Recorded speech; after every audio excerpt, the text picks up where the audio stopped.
pledge allegiance to the flag of the United States of America and to the republic for which it stands, one nation, under God, indivisible, with liberty and justice for all. Thank you. Agenda review, is there anything that anybody has? Brian, did you have anything? Only two things, under law enforcement and Swanton Animal Control report. I do not have a report this evening because we are having email difficulties involving Gmail accounts, and that's what he had.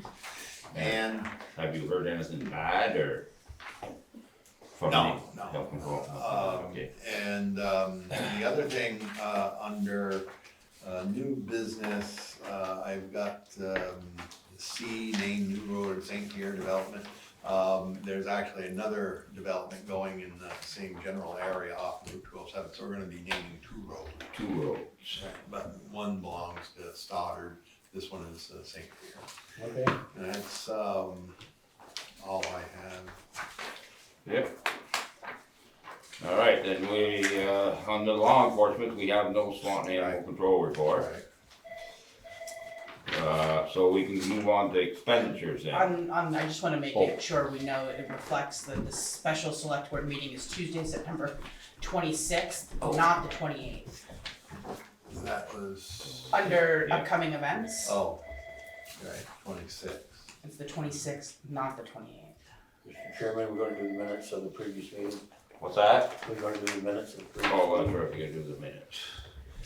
All right, so, does anybody have any comments on the minutes, or do you wanna make a motion? I'll move. Second. All right, motion been made and second, is there any discussion on them? If not, all those in favor? Aye. Motion carried. Now we can go on to expenditures. And this one looks like it's a different, we're starting with the general order, but it's different than the two you already sent, It is. or the three. Mr. Three. Chair, Okay. Mr. Chair, Yeah. did you ask for public comment?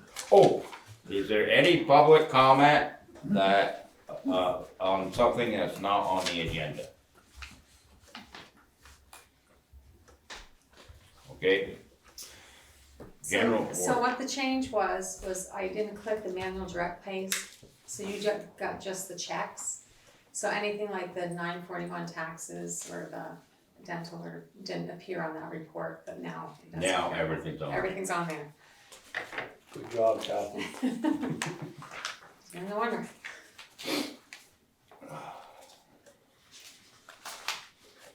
Now, on the ones that you had sent, you had crossed out what we had paid for Gilmette's handyman service. That was the change. I highlighted that was the change. Oh, that That's was, why there was it the wasn't in change. there before. It wasn't in there before. Okay, all right.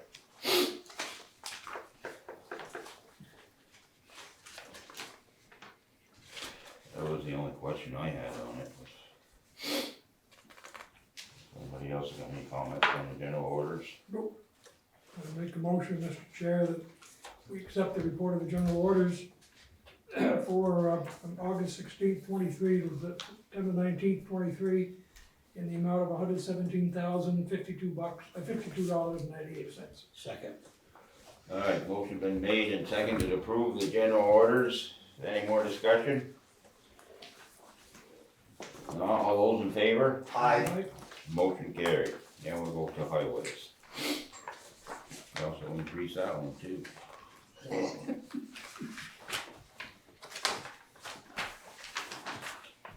Actually, that one decreased. It did? It decreased. Good by Good job, 100. Kevin.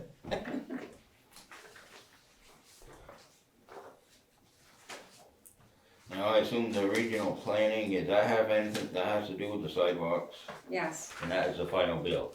that was the 5,000. Okay. Yes.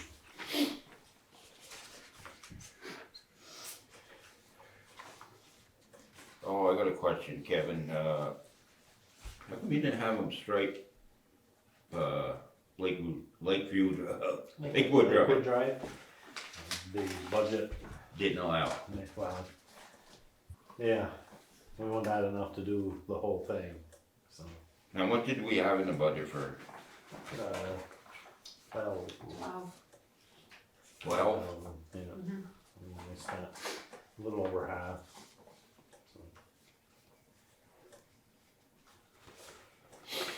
How much would have been extra to do that road?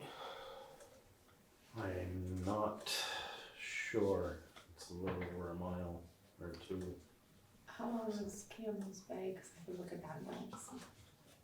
That, yeah. you That's got that. pretty rough, the same distance, right? Well, nobody's called to complain. No, Has anybody talked to you? Nope. It's just that. I got enough and I was gonna do Robin Hood Drive, I told him to do Robin Hood Drive. So yeah, We'll be able to get this Lakewood back on the list for next year. yes, yes. So it's 18,945 feet, the employee charged for the feet. I can figure it out. I'll give you that number after. Use the calculator, we can move on and I'll give you that number. Well, does anybody got any other comments on the highway orders? I'm here, I'll move that, we approve the highway orders from August 16th, 2023 to September 19th, 2023 for the total amount of $111,427.02. I'll second. Alright, motion been made and seconded, no more discussion? Alright, all those in favor? Aye. Aye. Motion carried, now we'll go to the ARPA orders.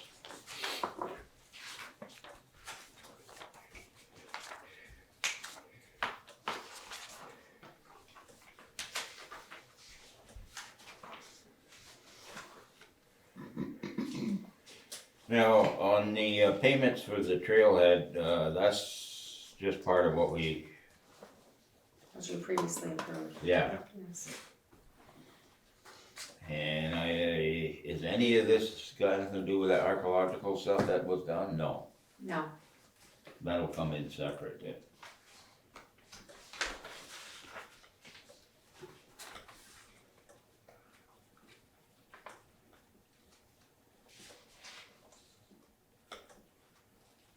Anybody else got any questions? All right.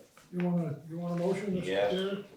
I'd make a motion that we accept the report for ARPA for the period of 8/16/23 through September 19th, 23, in the amount of $31,305.68. Second. All right, motion made and seconded. Any more discussion? If not, all those in favor? Aye. Then we'll move on to the library.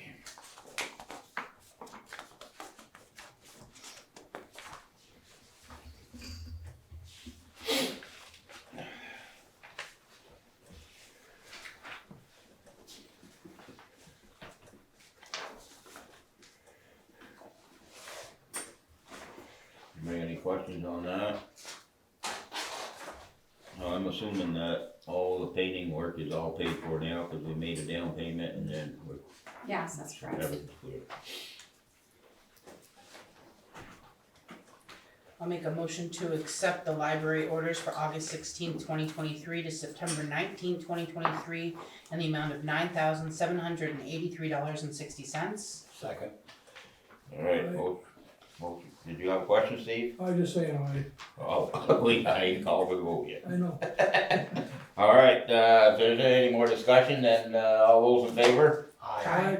Alright, motion carried, so next one will be payroll, highway in general.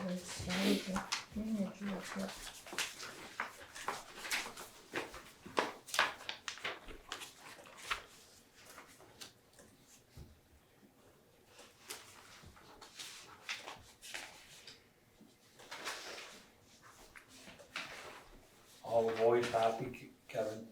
Yes, very happy.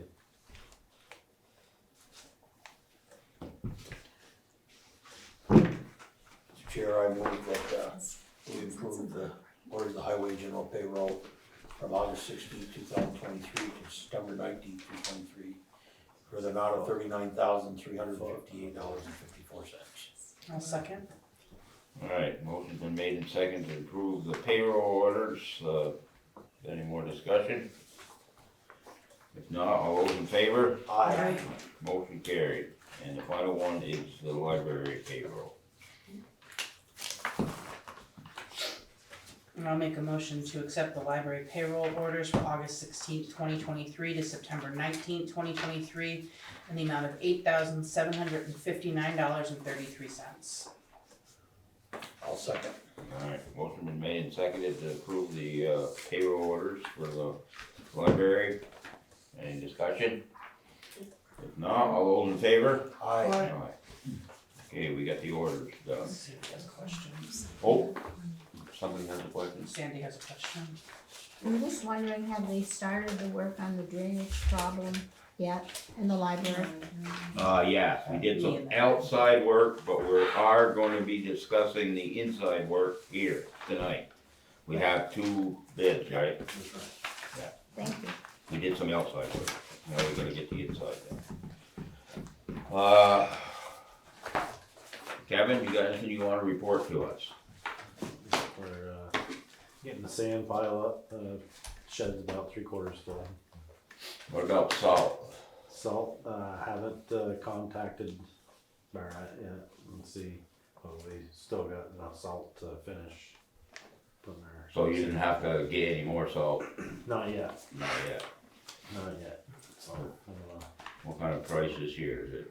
I haven't contacted him, and I haven't got an email from him, so, And still working on the roadsides, I assume? yep. we're Your still mowing. tractor fine now? Yep, Still- yep. Doing real well. Hopefully we finish up with the arm, get the other mower on, mower in, getting that print on the sides. But, no, everyone's looking good, getting a lot of compliments on the roadside where he's. Yeah, he's doing a good job, yeah. Yep.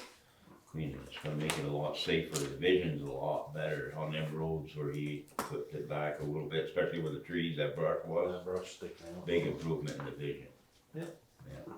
No, everyone's going well. Yeah.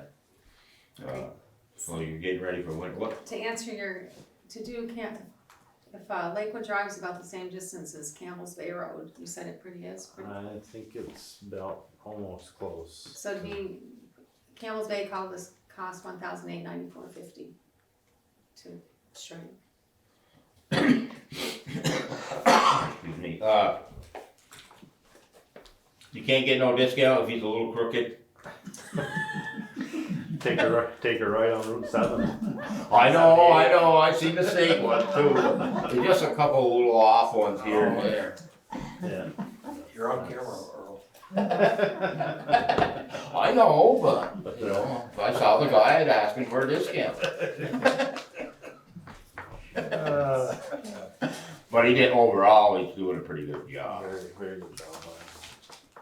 I haven't had any complaints really on our paving. So, and the state got all our class 2 all painted, so. Well, I'll have to keep Lakewood Drive on for next year for sure. Yeah. You know, I would've liked to have done it this year, but if we spent all we had. I can take a look and see what I got left, and I can talk to him and see if he's got paint left over. If he does, I'll possibly get it done. Yeah, see if you can get him to be a little easier. Did a tough job there Yeah. on that little machine. They don't give them any leeway cars when they go by or No, I don't stuff imagine. like that. Fortunately, he's not on a main highway. Otherwise it would. But it's just at nighttime, those stripes do make a They big, make a big difference. difference, you know. For sure. I'll check it, but And what about the new truck? Everything's still in progress, still going? it's still in, I talked to him, matter of fact, I talked to him a couple weeks ago. And it might be a little later, but we might get the newer model, so, That may not be a good thing, Kevin. well, it is what it is. But everything we have, Things are going today. our spare truck is set to go? Yes. Yeah. I noticed they had a flat tire today, so. Gotta put another tire on, I get some spares. Yeah. So. our spare truck. Okay, does anybody else got any questions for Kevin? Good job as always. Thank you. Alright, I guess you can go, Alright, or you can stay. I'm all set. Alright, Kevin, thank you. Thank you so much, Kevin. Have a good night, Kev. Good night. See ya. See you, Steve. Alright, so we're gonna go back to old town business and, which would be, you got revised easements for the state of Vermont Route 7. We now have revised easements for the Route 78 construction project. As you recall, maybe you don't, the original set of easements came in and had signing an easement for Talent Court, which it was discovered, of course, that's in the village, so they sent out a brand new whole set of new ones, and since we have one less easement now, we are getting $100 less, so we're getting $1,000 instead of the $1,100 for the easements on 78. So I got the packet and I can sign them and send them on their way. They're getting out of it pretty cheap. Yeah, Well, my brother has got 7,000. but he has more land, probably. Well, he's got just a little lot on the other side of the heavens there. It's for that stretch right there. Okay. How much do we have in there? How much is the town, I don't, and then it's all only for driveways and our roads, right? just for our roads. Yeah. You need authorization to sign that, Brian? Well, I had it prior, I just did Okay. updating the board as far as the correction. But it's just, I think it was, what, 7 or 8 roads? Road, yeah, I forget what it was, but I know it's just roads, there's nothing else. So that's all there is there. So everybody's okay, you're gonna send it in? Yep. Alright. Library basement drainage proposals. Okay, we did receive 2 proposals. The first was from Matt Clark's Northern Basement Solutions, which was the firm I believe most of the board met with there in the library that afternoon. I think it was August 17th. And their bid came in at $11,244.16.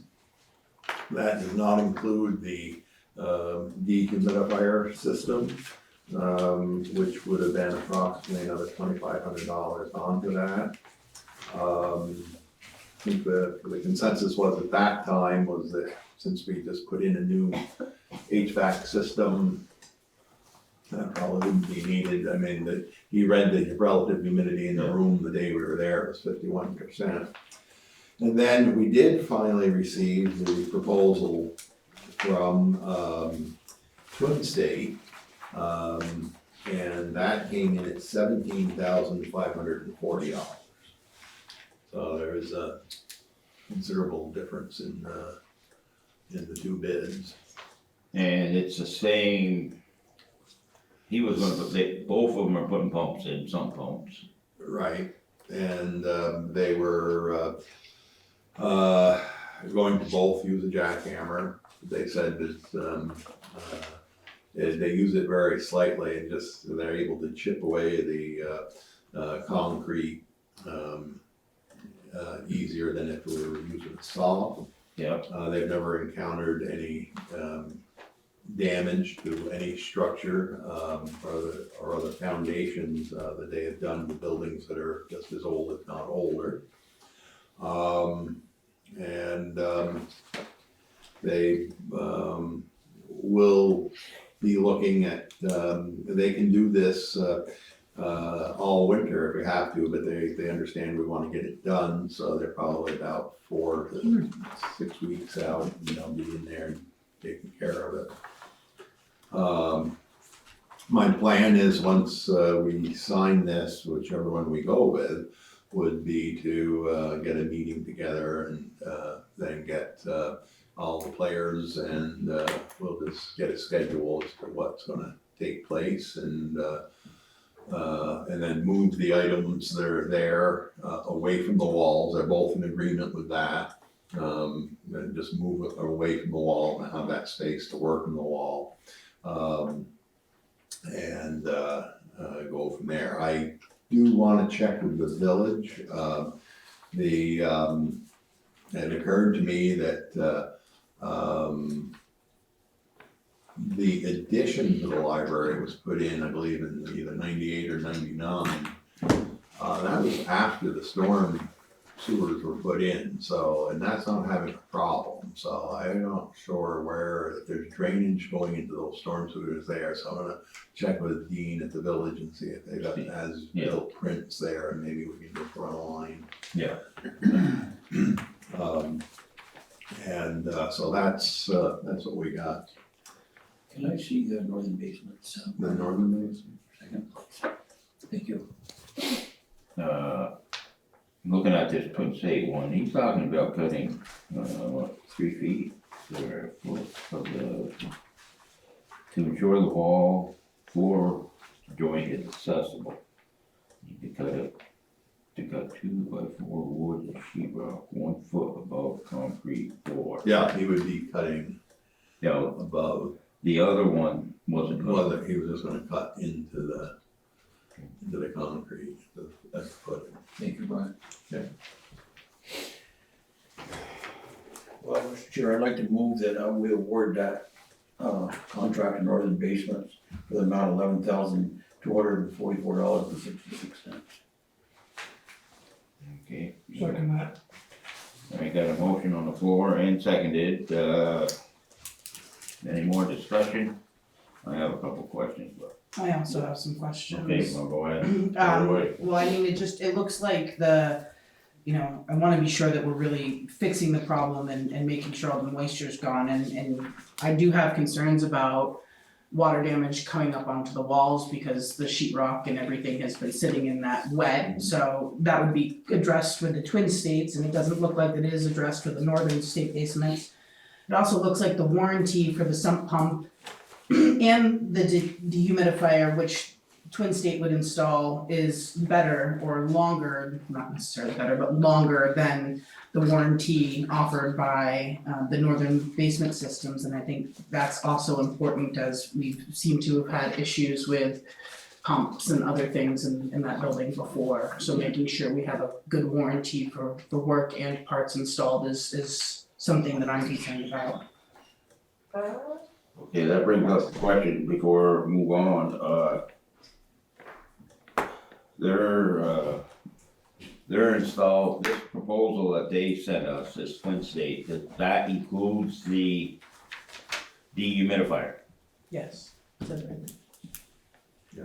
Santa Fe Oasis dehumidifier will also be installed. Okay, so But the price ain't broke out. Take that out of the equation. Yeah, I don't know how much that would lower their bid, it would probably lower it. Well, it was like, for them, it was what, 2,400? 2,500, yeah.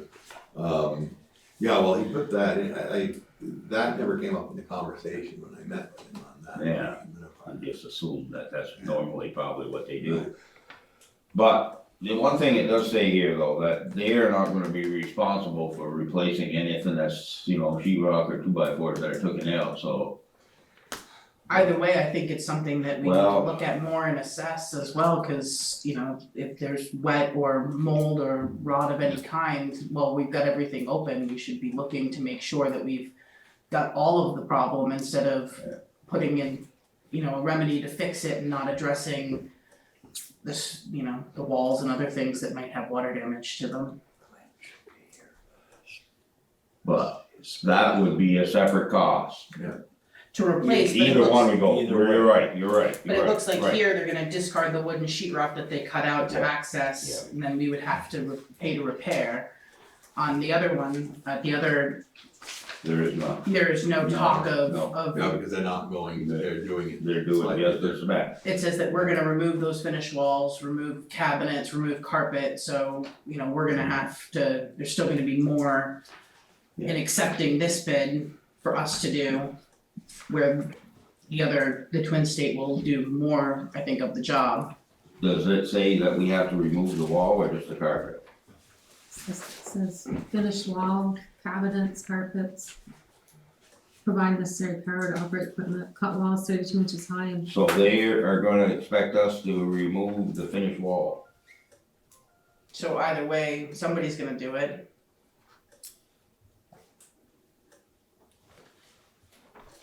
those are all what they expect to be done by us, customer will. Remove Those the 7 next items. ones, remove cat. What's that? Those 7 items, what they expect us to do. Okay, yeah, so that means we would have to cut the wall.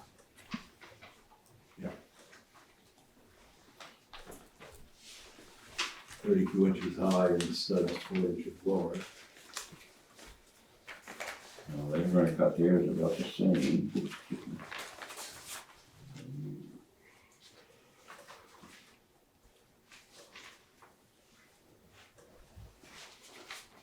They're not gonna remove the carpentry, they're gonna cut it and pull it back.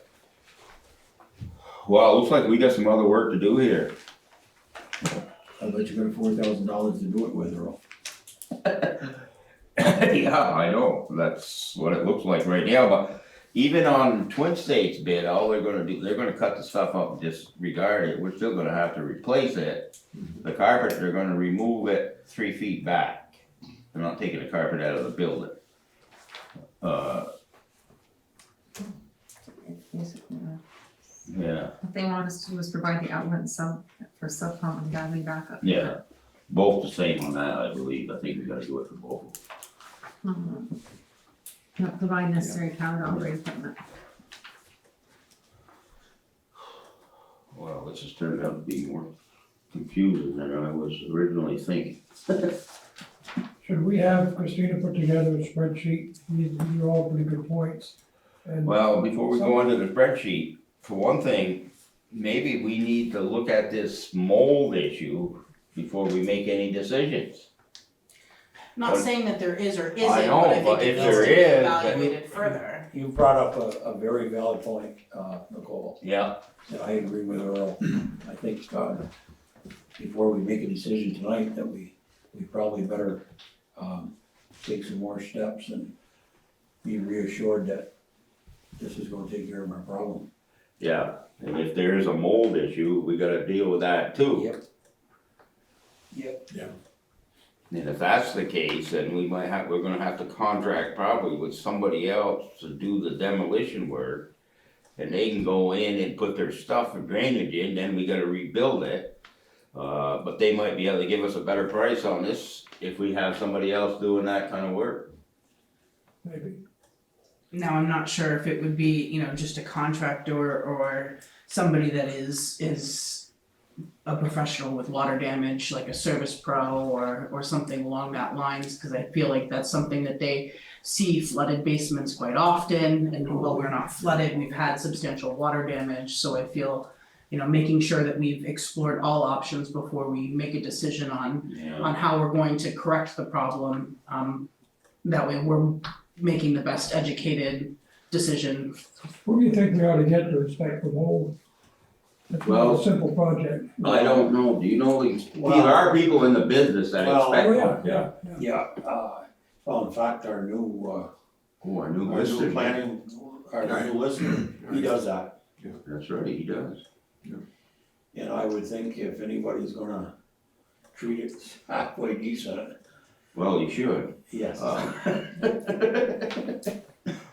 If Anyway, anybody I don't know anything about the home inspection business, so. Well, but it's not a home, it's a commercial I know, building, but- so. They do, there are commercial, they, but usually there's, the ones can do both, I Yeah. know there's Valrose inspection, home inspection, commercial, cause you follow him on Facebook and that stuff.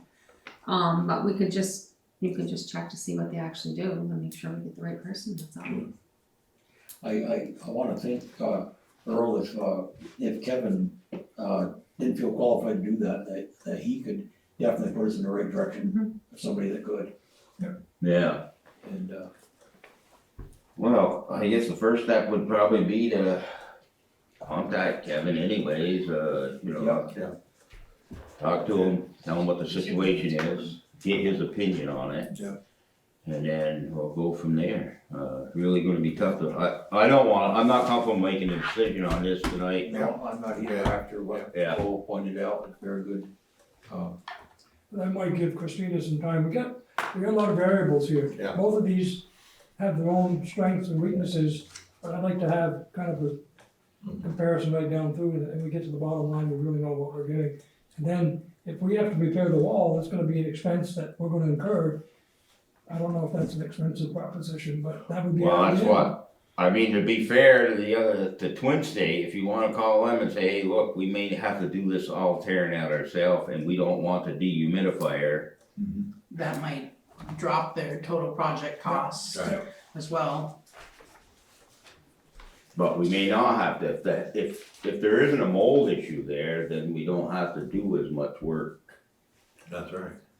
But we should get that verified. Oh, it's a good time to do it. Yeah. Good. Because that facility's gonna be used, there's gonna be people in there, so. You want a motion to table this until, Well, let's. Well, I'll make a motion to withdraw my Okay, okay, motion. alright, do we got a second on Ed's withdrawal? I'll second. Okay. Alright, so we've had discussion, does anybody else got anything to say? We have a motion on the floor to withdraw the motion to approve, basement place. Northern basements. Yep, northern basement, is that what it is? Yeah. Yes. So all those in favor? Aye. Alright, so you know how to move forward, Brian, Yeah. you're gonna get a hold of Kevin and find out what you can, and then, we'll have to get that, but we don't wanna be dragging this on too long. No, no. Not too long at all. Can I interrupt you just to have exactly what the motion was? The motion is, which motion? I withdrew There's my, If you withdrew that one, I Yeah. got, but Okay, the one before was to approve it for, northern basement, northern, the amount yeah. of $11,254.66.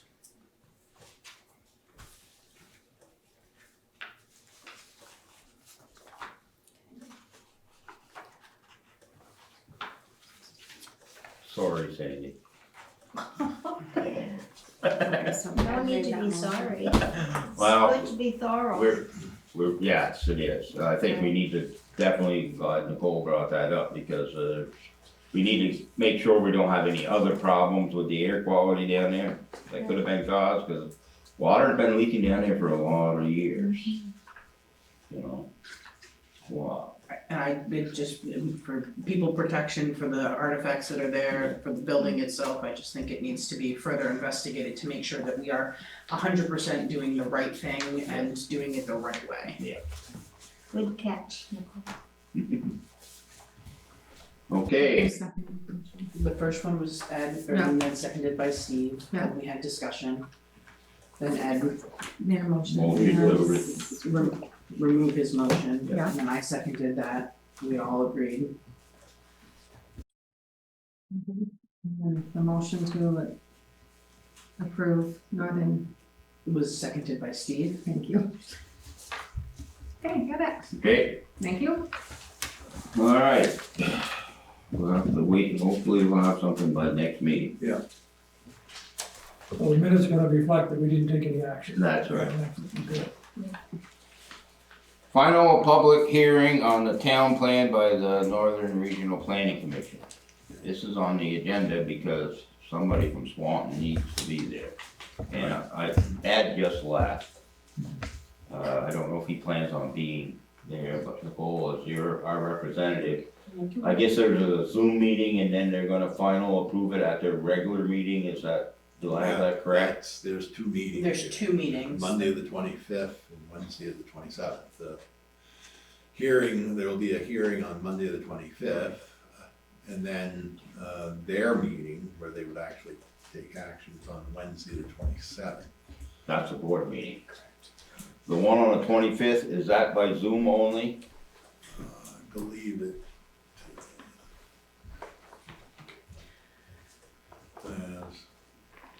Yes. Yeah. The hearings will be held remotely and are open to the public. To participate, go to Zoom. Now, just for everybody's knowledge, you have that link on our website right now for this Zoom meeting, but, For the, yeah, it's in their notice, we can put it on the website. yeah, you should put it on there, because if anybody wants to, see what's going on. I did review their checklist, Mhm. and everything was good, It was good. yeah. So I don't think there's any issues, but if you're there, you'll straighten them out. Maybe. Okay, website enhancements. Yeah, in your packet, there's a document here. We found it. If Earl can find it, anybody can find it. Well, actually, Christine. sure. Alright. There's, we have a shot here of, the screen would look like when you bring it up. This will allow people, the public, to go in onto the website and post their community event. So they would put in their name and their email and then, a description of what the event is, including dates. They hit the submit button. When they hit the submit, that will come in an email to both Christina and I. They will get an acknowledgement, thank you for submitting, and then we will approve it or not approve it. And then, once it's approved, we can click on and it goes on to the website. And we again had problems with our website, with the email today, but we did finally get it to work. And Christina tested it and it did come, that email did eventually come. And so that is up and going. She also has sent out letters to the various partners in the community, all the organizations, civic organizations and groups, letting them in schools and letting them know that there is this feature out there. Now, what tab do you have to click on to bring that up? Is it under the community? Community event. Community, Community event. Community, yeah, and then just scroll Yeah. down the calendar. And it pops right up. Do we have guidelines as to what can go on there, Brian? I mean, you're gonna approve it, which makes sense, you or Christina, but Right. do we have any, when we send this out to all of our partners, do we say, this is the kind of discipline we'd expect or whatever? It'd be they have to be a nonprofit or a community organization. And other than that, we would just review it to make sure there's no advertisement of, say, like somebody's garage sale. Also, there was nothing,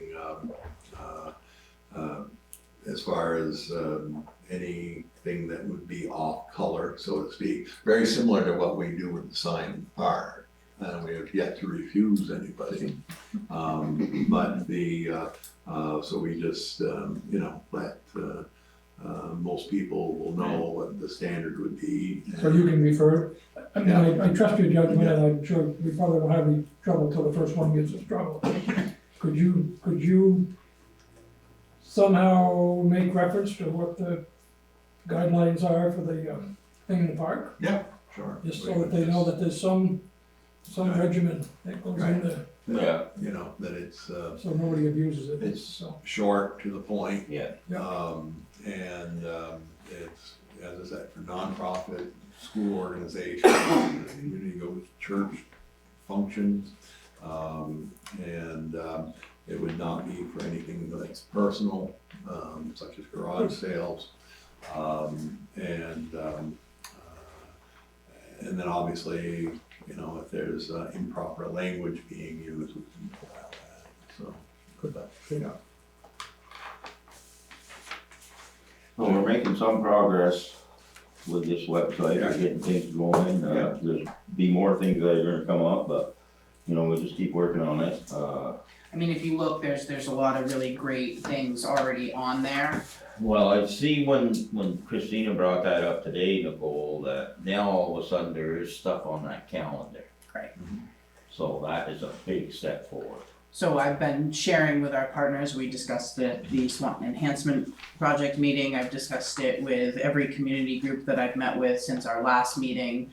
And I'll keep continuing to stress that it's really important that all of our events are in one spot.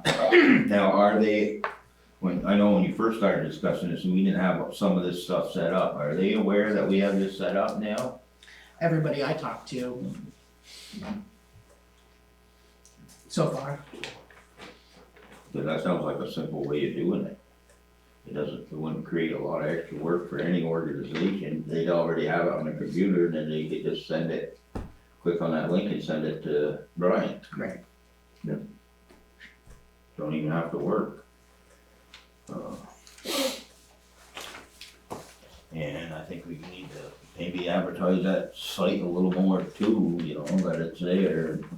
So I would recommend front page forum. I would also recommend using social media. Brian, do you keep track of how many people look at the site?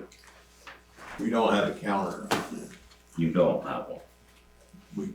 Could probably ask about putting one on. I think that'd be a good idea. Yeah. And you should also be able to track using platform like Google, how many people say are using their search engine to find or view. Yeah. I could actually probably figure that out and let you know tomorrow if you'd like. If you can. I think that's a number we'd like to know, and if we need to work on it more, well, we'll keep working on it. I think it's still very new, and Yeah. the more people, I think more people will continue to utilize it and find how beneficial and valuable Takes it is. Yeah. Okay, Newtown business. Karen sent off. Come on up, Karen. Is that how you pronounce it? It is. Really? Boy, I usually don't get it right. And I do have a presentation. Is it possible to share it? Yeah, I have it. Kathy. Have me in here? Let's see, I think I should.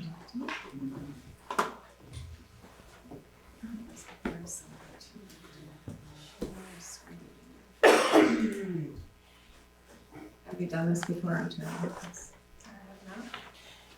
The easiest way is probably for you to log into the Zoom meeting on your computer, and then she can give you permission to share your screen via Sure. Zoom. Oh, right there, share screens. And Wi-Fi in this building? Capital T, capital V, lowercase YRD. Oh, no, you're right. Capital T, Capital B, B as in boy, B. YRD 1763.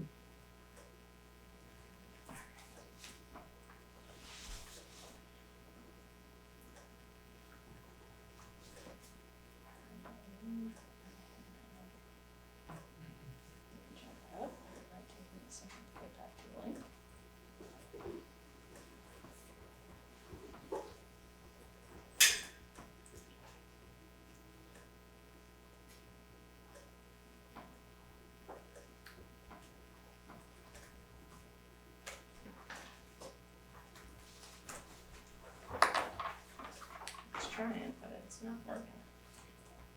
They never work. One more time on that. Okay, I wrote it down for you. Yeah. 5 minutes for the delay. That's just me.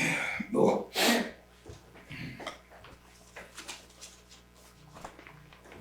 Right, agenda. Agenda, link.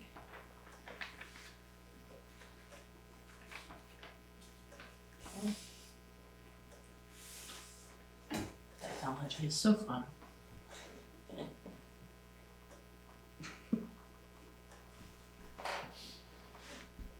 Oh, gosh, there. Come on.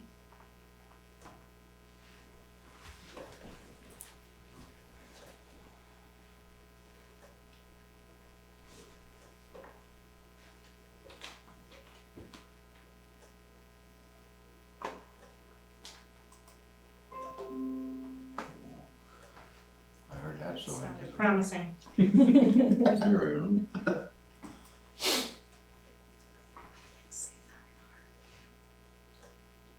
Advanced sharing options. Give me your mouse.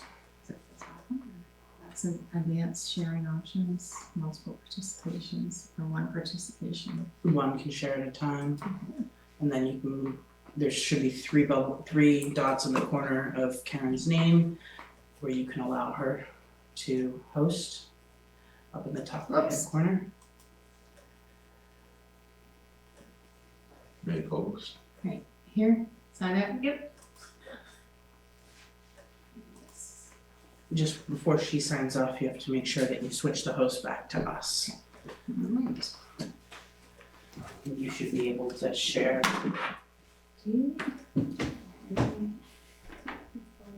There. That will also allow our participants at Zoom to see the project. Perfect. Thanks so much. All right. Try to make this pretty quick because I know you got a busy agenda. But I'm Karen Suntoff with VHB. We're supporting the effort looking at project refinements at the intersection of I-89 exit 21 northbound off and on ramps and Vermont 78. And we're doing this in collaboration with folks in the town and the village, as well as the RPC. Kyle's here representing the RPC, and the Agency of Transportation. So our scope is actually directly with the Agency of Transportation to support this project refinement effort. And jump back really quickly, hoping to just talk a little bit about what that process is and where we're sort of at in that process. And talk a little bit about the prioritization process for programming these types of projects through the agency, sort of a new way in which we're programming these projects. Then talk a little bit about the study area and project background, what's been done to date, a little bit about existing conditions, talk about a draft purpose and needs statement that we're working to put together, open it up for some discussion, hopefully hear from the board and anyone who wants to chime in on what's happening at that intersection, and then talk a little bit about next steps. So VTrans is working on evaluating regionally identified priority projects and plugging those into their new prioritization scheme. So basically, there are a number of regional priorities that have been identified through town and regional planning efforts. And we are working to basically bring that whole plug of projects up to speed and up to a place where we can start to standardize how we look at those projects and start to program them and prioritize them using the limited funding and dollars that we have to put towards these capital improvements. Some of these projects are far along in their process and have designs and plans that are sort of ready to go. Some of these projects are in the very early stages of planning and really haven't put pen to paper yet in terms of what towns really want. So we are here to try to help to sort of fill some of those gaps and figure out what the logical next steps are for a project like this.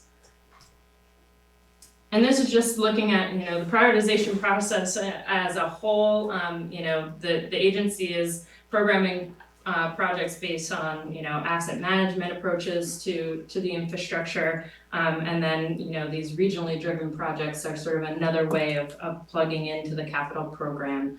And really, want to be consistent and transparent in how we're prioritizing these projects so they don't sort of sit on a shelf for a really long time, trying to revamp how we're doing this. And this is just showing sort of the scoring that happens as part of that prioritization scheme. Nothing we really need to be too concerned with here. The project that we're talking about tonight was identified by the Transportation Advisory Committee as part of the RPC, so representatives from each of the municipalities that make up the Northwest Regional Planning have identified this and a host of other regional priorities to sort of program into this process, and all of them have been scored to some degree at this juncture against this scheme, and will continue to improve that scoring to understand where it falls on the priority What's list. the highest score that you can get? Is 20 the highest? I believe this is out of 100. I could do that mental math It really is. fast, but I believe it's out of 100. So if it's a 20, if it was a 50, it'd be more important? That's generally how they're working on the Okay. scoring. And you know, like I said, these regional projects, the TAC has taken sort of a first pass at looking at all the different criteria and trying to come up with an initial score. Part of this refinement process is sort of revamping that and looking at, you know, where do these projects stand? How do we get them programmed So appropriately? each score has, I'm just trying to understand this score. Can you go back to it Yeah, real sure. quick? Yeah, each score has a certain criteria that goes along with it, perhaps? Indeed. So out of 100, we get a 20. No, out of 100 Of all of collective these- points, 20 points are allocated to safety. So depending on where we rank, we can either get a 1 to 20 for safety, the same for asset condition. Mobile connectivity has only got 15 points to it as they feel that value only deserves a 15. So however we place in each category, calculated out to 100 would be our score for our particular project. This doesn't say what the project is graded at currently. And really, this is just to say that, you know, we're trying to take all of these different projects and all of these different scopes and you know, try to get them into one scheme where we're sort of scoring them and starting to really dish out these funds appropriately based on that prioritization scheme. Who makes the score? So like I said, the TAC took the first stab at these regionally driven projects, but that is, you know, as this is a very new process, so as those regionally driven projects get plugged into the process, we're helping to sort of bring those projects along and figure out where they are in the process of project definition. And then the agency will take another look at that project scope and the I refinement understand that, but reports that we're putting together to come up with a score. who decides whether it's a 20 or a 15 on safety? Do you want me to touch You on that? can definitely. I don't know you, sir. I'm Kyle Grenier, I'm the NRPC Transportation Planner. I've seen your name, but I've never met you, okay? I think I've only been to your meetings on Zoom before. So along with each of these areas, V-Trans has provided like a scoring portion. So in order for it to get the points, it has to meet certain criteria. So each of these has like a list of criteria. So if it falls into this category, it might get, you know, 1 of the 20 points. If it falls into another category or meets a standard, then it might get a couple of other points. If those things are not met, then kind of you get no points. That's why I asked the question before, thank you. Yeah. Now you answered it, thanks. Okay, But it's coincidental, we came up with 100, and we should have, is that what it is? 100 would be the top score. That means you want to start working tomorrow. Well, I mean, if I just did the math quickly, I think it ends up to 100. Yes. Yeah. 100 possible points Yeah. for scoring a project. Does some of those come in less than, some projects come in less than 100? Oh, yes. Oh, yes. It's very Oh, few yes. projects that get 100 points. Yes. Okay, good, thank you. Group 78 would get 200. I think 100 means good, 0 means that they need to start working immediately. Oh, really? Yeah, this is just describing the process. Oh, Alright, so where we're focused, just to give a little bit of network context here, zooming in on the junction of 89 with Vermont 78. You are all very familiar with the area, but you know, recognizing that this is also a regional connector connecting over, you know, north on 78 over to Alburg and over into New York and to the east to Highgate Center and further afield.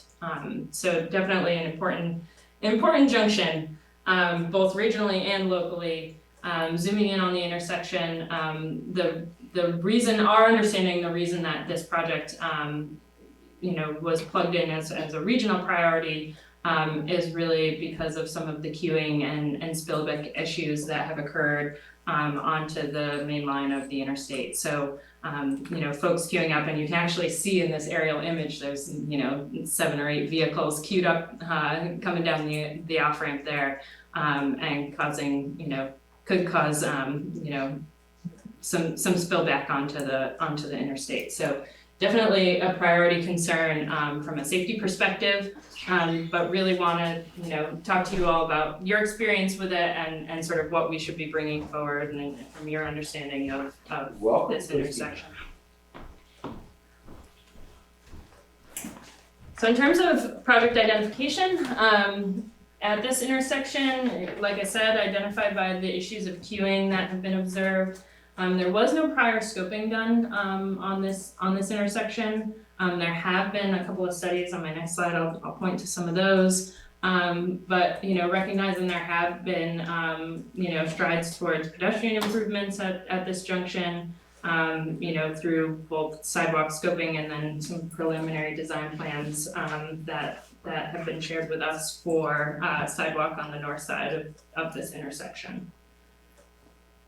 As part of our effort, we're really looking and scanning for what has been done in this area. There were 2 road safety audits back in 2004 and 2008 that point to some short and long-term mitigations for some of the stuff that's going on, not necessarily immediately at this intersection, but in the area surrounding. So taking those into account, and then looking at the municipal plan and just, we're really doing our due diligence of, has this been held up as a priority for the town, for the municipalities, in other documentation. So one of my questions in thinking about a new plan that's getting approved through the RPC is, does this intersection appear as a priority in that plan? Just a question on the table, and certainly we can do the due diligence to dig into that and see if it's there. And then recognizing that there has been sidewalk scoping and some design effort around a sidewalk project on the north side of the intersection. And one of the reasons that I think that's important to recognize is that I think we need to make a decision about sort of the scope of the project on the table tonight in that intersection.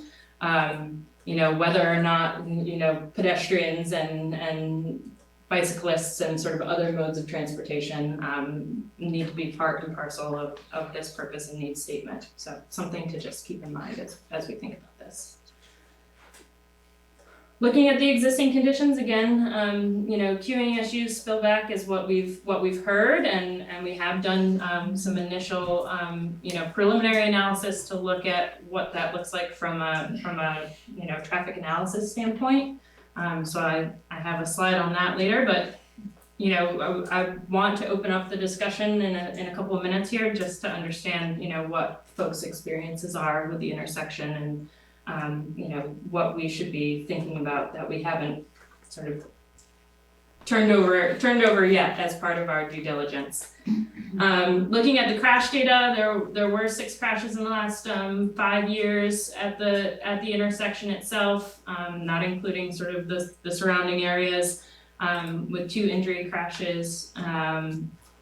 We did make the observation that it seems like that's greater rate than similar interchanges along 89.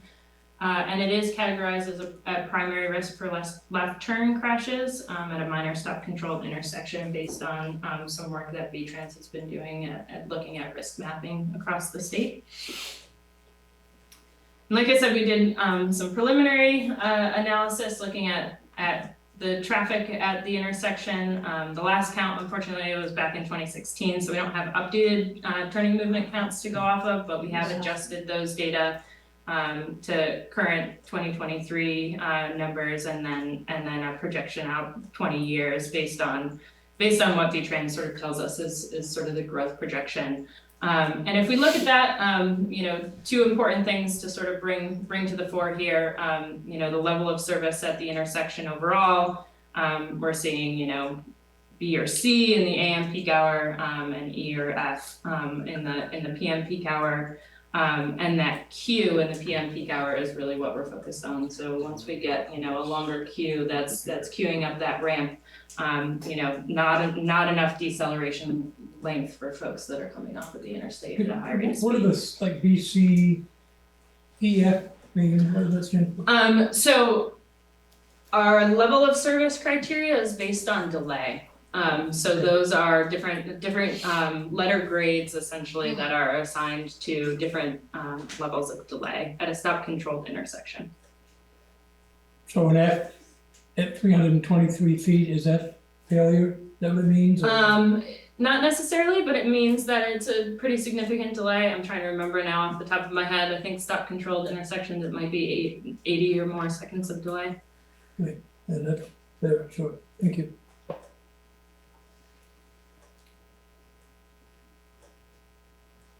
And so gathering this information and sort of our understanding of the project as it's been defined and originally scored by the TAC and looking at the existing conditions, we've put together a draft purpose and need. And what this would do is really, it's sort of the barometer against which we're sort of looking at this project and any options or alternatives that we might evaluate in terms of, you know, how to fix the problem. So the purpose here we're saying is the purpose of the project at the intersection of I-89, exit 21 northbound ramps and Vermont 78 is to improve traffic operations and safety by reducing queuing and spillback onto I-89 in current and future traffic scenarios. And the needs for the improvements at this location are identified by the higher than average crashes relative to similar exits on I-89 and observed queuing on the interstate off-ramp. Really trying to keep that purpose and need statement tight based on sort of what we're seeing, but recognize that there have been, you know, adjacent projects that have, you know, looked at needing pedestrian facilities and all those other things, but you know, if we're zooming in and want to do something to sort of change the safety outcomes at this intersection, we thought we wanted to keep the purpose and need statement pretty tight in terms of the scope. Before we move on. Sure. Need, but you don't talk anything about the future on your need statement. Yeah, so typically the need is sort of what's compelling the project. What can we sort of observe or point to that's compelling the project. You know, the purpose tends to look at that longer term horizon, but certainly if there are recommendations about how to refine this, that's part of the discussion on the table tonight. Well, if you look at all the money that's being invested in Franklin County Airport, obviously you're gonna expect that there's gonna be increased traffic through that area. Absolutely. So, I mean, it's gonna make the situation worse than it is now with it, you know. Just the projected growth of Swanton and or Highgate, I mean, it has increased car traffic, especially when a lot of our community members are commuters. Mm-hmm. Yeah, and part of the reason why we look out to depending on the project, a 5-year or a 20-year traffic projection, some of that will be sort of accounted for, but if there are things like specific projects or, you know, known or projected growth scenarios for the communities in the surrounding area, that's something we want to take into account when we're looking at alternatives. This could all happen within a 24 to 36 month period. Yeah, I mean, It's just happening now. much sooner than later. Yep. We could look like, what is it, exit 16 in the morning, No, you're backed up, right, almost to Milton, you know? So one of the things on the table this evening, and certainly after this conversation, is just if there are recommendations about refining this purpose and need statement as it relates to this project, certainly would take that feedback. I do have to say the amount of traffic at any given point in time going on 78 in either direction can be heavy, so turning left and or right can be difficult, more so especially in the evening, which I definitely think you've identified here. But there is also no defined turning lane, so some people, if you're not familiar with the exit, don't understand that, you know, you would move to the right to turn right and to the left to turn left, especially with a lot of international travelers using our exit as the first exit in, you know, with services in Vermont. Sure. I also think that that's something really important to note, and I know for me, pedestrian access underneath the highways is something that we need to continue to evaluate with further growth happening in our neighbors, and especially making sure there are safe routes to school for our folks. Yeah, you got a lot of driveway, road cuts right all together. You got the exit entrance on one side, then you've got frontage road, then you've got Chamberlain Farms. And Nicole brought up pedestrians, you know, that's one of the real big concerns I had when they were on the sidewalk, is put a sidewalk through, they were just asking for more trouble. In its present condition, you cannot put a sidewalk through there with that kind of traffic going all over. would part of the study include widening the exit ramp, because it's not very wide. And if some cars wanna turn right, they kinda have to get on the bumper of the car in front of them over in part of the lane, and it's kind of this point. And some folks actually turn right and then turn around and come back through, cause it's quicker. Mhm. But that exit itself isn't very wide. Yeah, so what we're hoping to do this evening is really just sort of hear these experiences and these thoughts about what, you know, what you're sort of envisioning for the exit and based on your experience. Yeah. And then what we'd like to do is, you know, look at a few alternatives that we might hold up as part of a, you know, more of a, I hate to say it's scoping study, but a scoping light of just initial alternatives evaluation to look at some options for the intersection. And then from there, determine what would we plug into, you know, the V-Trans prioritization process and be able to sort of report back to the agency. So we can talk in a little more detail about that. That sounds encouraging, Karen, but you're getting good feedback, and we all know that, I guess from the experience I've had, they would call that a failed intersection. There's no question it's failed. Mhm. Nobody's fault, it was okay years ago, but thankfully we've grown. Based on what you're talking about, are we looking at a solution 2 or 3 years out? Or we It's have a- to get in the queue and all of that, and It's a great question. You know, this is a new process by which we're trying to program all of these projects. There is a big plug of projects that are coming Sure. into the capital program through this mechanism. There are some projects and communities that we're supporting through this process that, you know, already have design plans for a preferred alternative and have been through the scoping process. There are other communities where we've got, you know, safety issues at intersections that need to be dealt with. So we sort of are seeing the full spectrum of project definition at this point.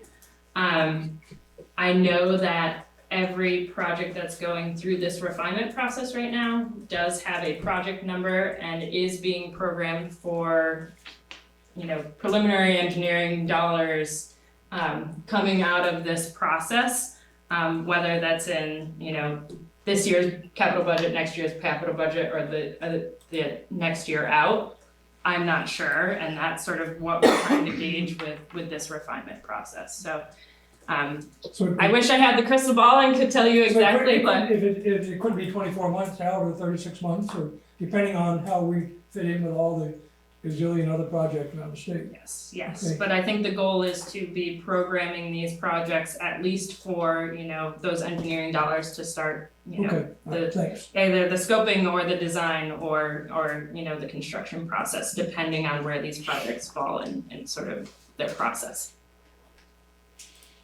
Well, you're only talking about the south side, are you, but not the north side. We are only talking about the northbound ramps. Yep, so the intersection on the eastern side of the interchange. And that is what was, you know, defined and, you know, held up as a regional priority as part of the process. Now, if the general consensus was we need a fully new interchange, we need to do sort of a full-blown scoping process to really look at what's gonna work well for the full interchange, that could be the recommendation out of our body of work to the agency is, you know, they anticipate a lot of growth, a lot of changes happening. There's all of these issues across the interchange and they really want, you know, a fully new interchange that looks very different than the one there today. That could be the recommendation out of our process. My hunch is that that's not the direction we're headed here, that we're focused on this intersection because it is sort of the problem child of this interchange, and sort of deal with that first. The thing is, if you straighten out this one, you might create a problem down on the other ones, okay? So, I mean, it, Understood, long term, yes.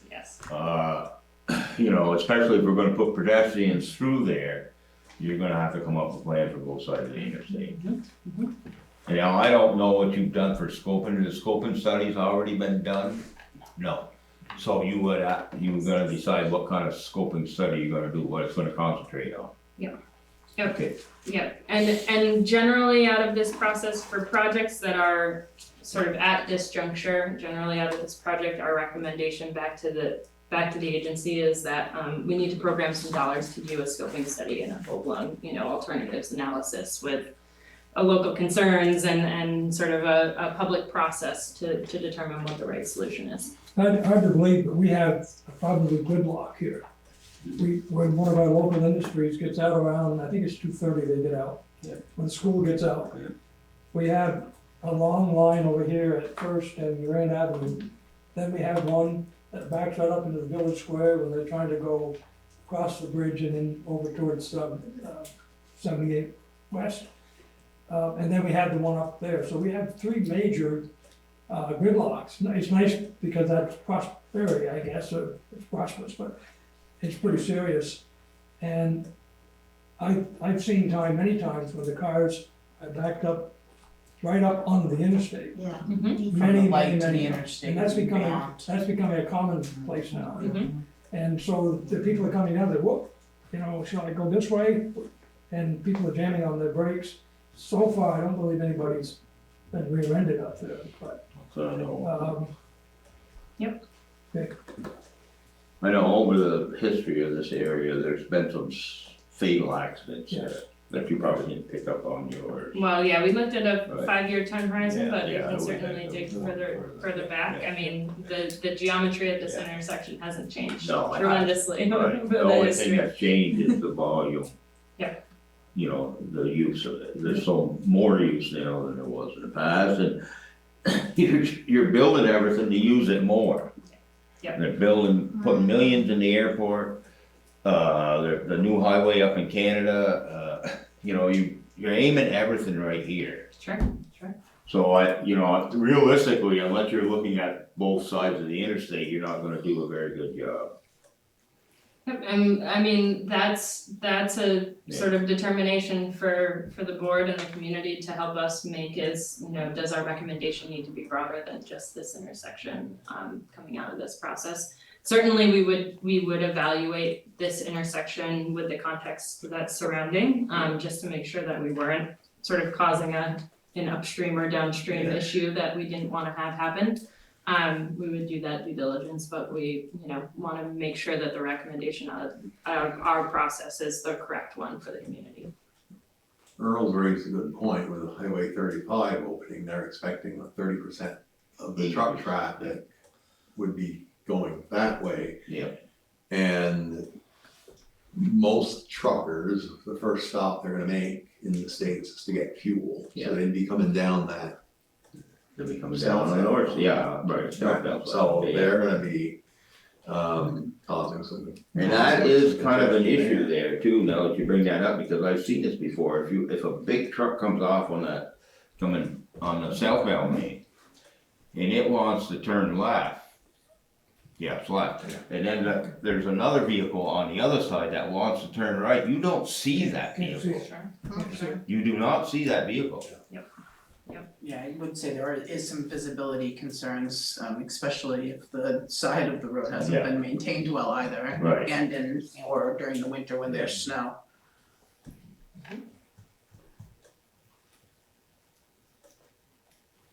A couple of things that, you brought up the sort of wide lane that's there that folks have to make the decision about if they're turning left or right and should that be 2 lanes, that's one thing we observed.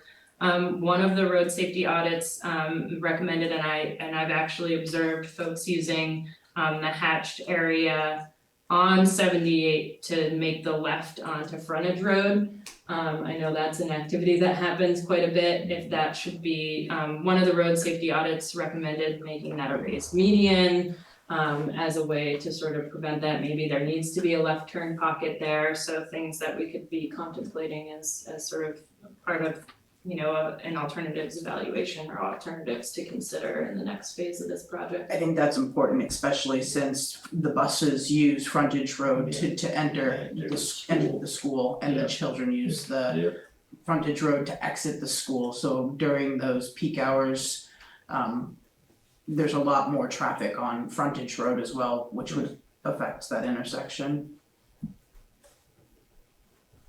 That's helpful to know, for sure.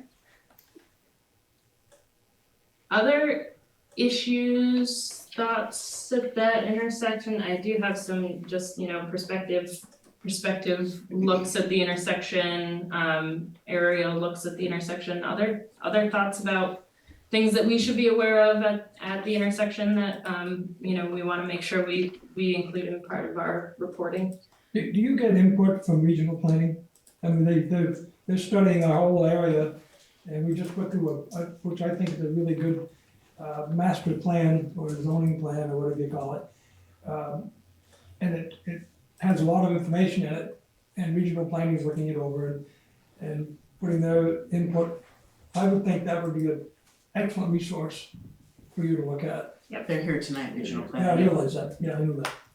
And Kyle has been plugged in and Bethany has been plugged into the Good, process as well, and I know she has some history, sort of identifying this as a priority project and been involved in some of the history at this location too, so.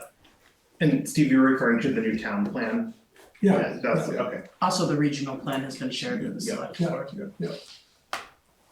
I think one of the things, is that area is also at night very dark. Yes. Very dark, and especially if it's raining or snowing. I was gonna say, if it's raining, you don't know where you're going. And a lot of these people are not familiar at all with the area, and that can cause some trouble.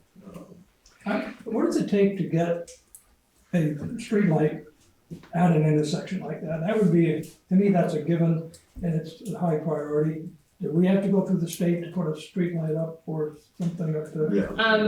Yeah. Recognizing it as part of our reporting back to the agency, I think is a good first step. And it's a simple. Yeah, So- intersection lighting is Yeah. critical. We recognize that from a safety perspective. So that's definitely something we can include, and good to know that that's the experience. Also, the condition of the ramp, I'm not sure how in-depthly you look at that, but the ramp itself is incredibly worn, and there's definitely some, I think, speed grooves or divot, I'm not sure the best way to describe it. It's like a washboard. Yeah, natural traffic calming. Pavement upheaval is what I was observing today when I was out there. But I think that definitely reflects the amount of traffic that is being funneled Truck through traffic. that, yeah. Yeah, and I will say that part of this prioritization process and part of the sort of grander vision for how projects are getting programmed is sort of project harmonization. So if there is a plan to do some reconstruction of the ramp, it may be an opportunity to push whatever needs to happen at the intersection along as sort of part and parcel to that. If they're trying to have that mobilization be one time instead of two for these projects. So definitely something to be highlighting as part of our reporting is that pavement condition. Now, what about additional signage? I'm just looking at that lower picture and it really doesn't direct, I haven't been on the highway in a couple of days, so I don't even remember exactly what those signs are, but I feel like maybe more signage coming out to let people know, how the intersection is set up could also be helpful. Yeah, and I did notice, I can't remember if it was at exit 20?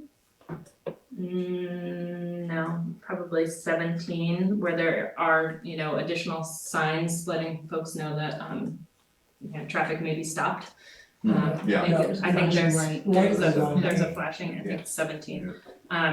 So, there are criteria to look at for that type of signage, but thinking about what could be held up in the short term, there may be opportunities for additional signage or safety applications here that we should pull forward. Any other thoughts on the intersection, things that we should be aware of, things that we should be reporting as part of our process here? Ron, Sandy, you got any comments on that? Well, I think that the board has done a good job of explaining how that one intersection affects every single street in Swanton. And how 78 has the most accidents. And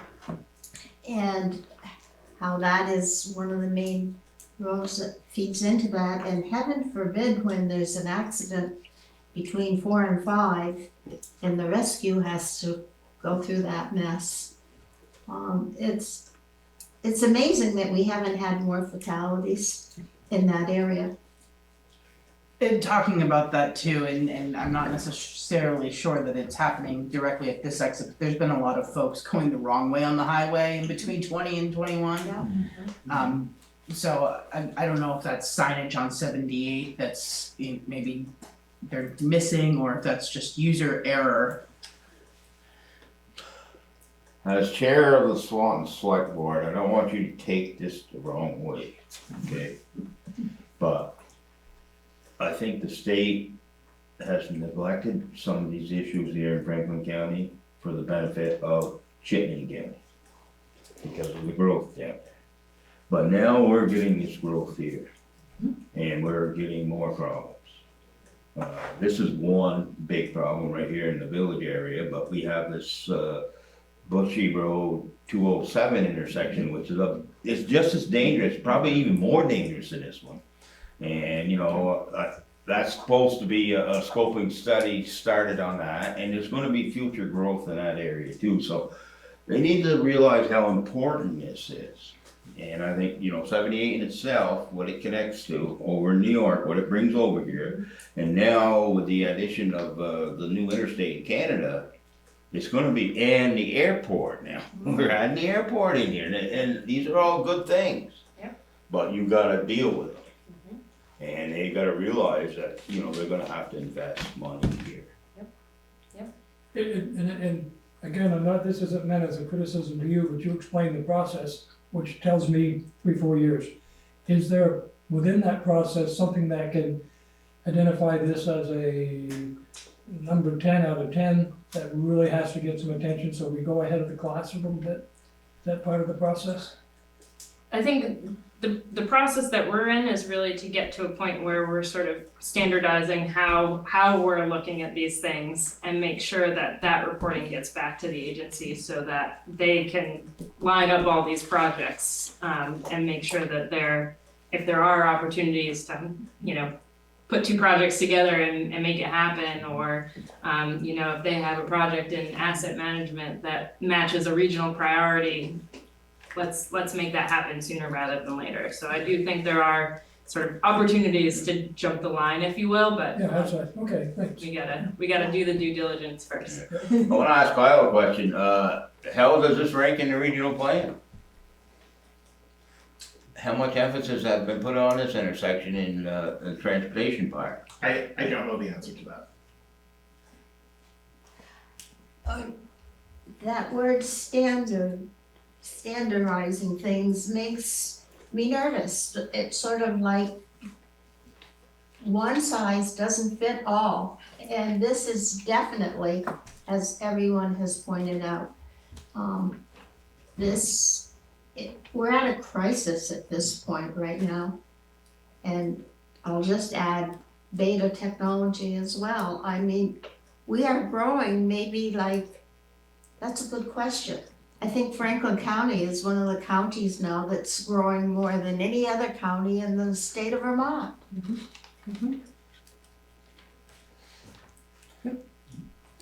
Well, we need to have a discussion with the regional planning, because if regional planning, transportation advisory committee pushes this up the list, it's gonna put it on the list too. It's very important. Well, that's how it got to Karen, Yeah. was through the last VPSP2 process. Yeah. Prior to my hire. Yeah.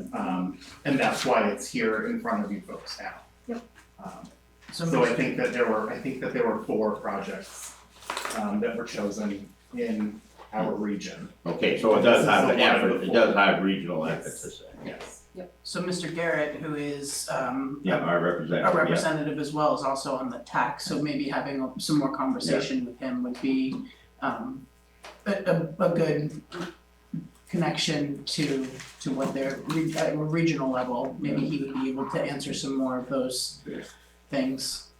And as our regional representative on the regional board, regional planning board, I'm gonna assign you to contact Harold. Well, thank you, I will. But I just. Well, yeah, but I mean, you're right, Any right, other questions you have, I'm happy Yeah. to ask, or the board at large, I'm happy to ask, Yeah. just knowing Yeah, I and know, identifying those questions. You've done it before, but I think, yeah, you should talk with Harold. You know, make sure that the emphasis is there, because that's gonna help get this, keep it moving. Yep. And you're definitely gonna need to do something there, because, there's too much going on. Yeah, yeah. Not too much, but these things are gonna change this area quite a bit. Absolutely, yeah, and I mean, just in the little bit of due diligence that we've done so far in this process, we recognize that there are operational issues at the intersection, there are safety concerns at the intersection. You know, in our initial pass, we have looked at, you know, is a signal warranted here? Is that something that, you know, we wanna look at as an alternative when we're evaluating alternatives here? 2 lanes on the ramp, is that something we wanna, you know, expand the ramp and make sure we're formalizing those lanes? You know, those are options that are certainly on the table. Part of our process is to see what is the appetite for that from the town, from the village, from the folks that are using it every day, from the community. So we wanna have an understanding of that, because if we're gonna plug these projects in, we wanna make sure there's sort of limited barriers to getting them to the next step. Yeah. So we're here to help grease the process here and make sure it keeps moving forward. Would you be able to email your presentation to the town administrator, so that way I can review the process a little bit more in depth than I did on the screen? Absolutely.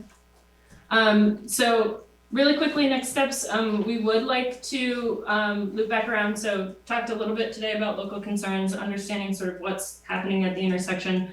I do think we wanna try to reach out to folks in the village as well and hear from the village. And refine that draft purpose and need. We'll share the presentation if you have thoughts on it, if you think it's, you know, too narrow and needs to be expanded, if it's you know, not narrow enough, let us know. Happy to take that feedback and plug that into this process. We would like to loop back around and confirm that purpose and need statement. Talk in more depth about what alternatives we should be contemplating at the intersection, or if we should be looking sort of at a more expansive scope of work to look at the interchange as a whole.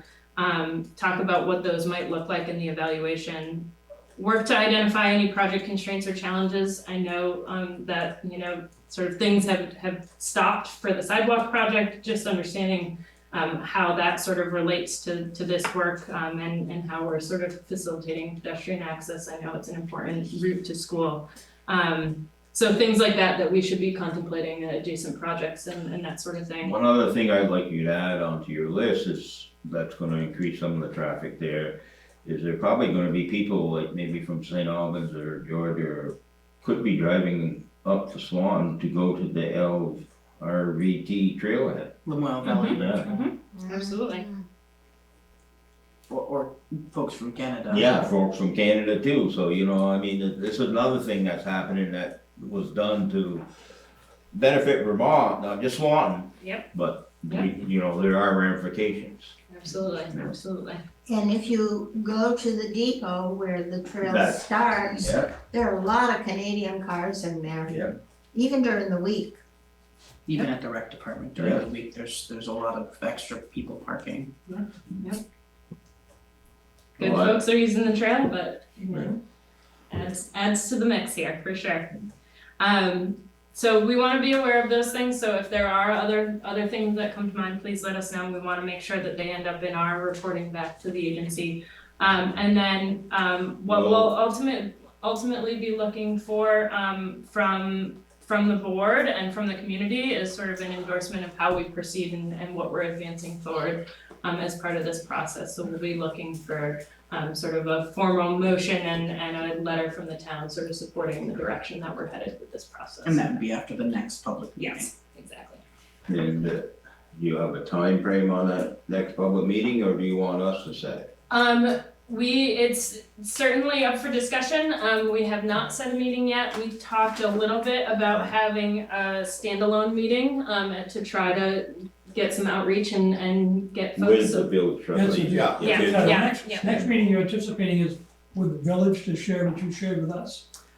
We would like to reach out to the village and share a similar presentation and get feedback from them. Sure. They were part of our kickoff when we met with the town and the village and the RPC to sort of get this process started. So we'd like to do that and make sure that their voices are heard. And then we'd like to loop back around to have sort of a standalone meeting where we have this second public meeting and be for both town and village. Yep. Yeah. Together at their place. So it probably would be sometime the next couple of months, Yeah. because you gotta meet with the village first, with the Yep. trustees, and then it would be after that. Yep. So probably figuring sometime in November. that'd be great. Yes, yeah. And we, depending on what kind of agenda we got, we can do it as here. No, we probably better do it we better do it over there, yeah, and it probably might end up being a standalone, Yeah. depending on what our schedule is. Yeah. Great, and from there, we will, put together a formal report, back to the agency and start to program this project into the PSPT process, so. Can you give us anything to put on our website, so people can start seeing what you're talking about? Absolutely, this whole slide deck can go up there. Give her the page. It's not an event, but when we get to that meeting, but I do think a lot of people may have, if this was made available to the public in an additional format where they could just view that, they might have some more comments that they'd like to add, so That's great. please share. If you get it to Brian, then we can get it on our We can get it website. on. Perfect. People complain about this every day. Oh, Oh, yeah. I hear them. I'm sure you do. They're interested. Well, great, I appreciate your time. Well, we appreciate the work you're doing too, Yeah, that's a good you job. know. If you could just make sure you put us back as the Yes. host as you exit your session. Let me see if I can do that right from here. Might have to stop sharing first. And figure out how to Expand our windows, Captain. stop share, there we go.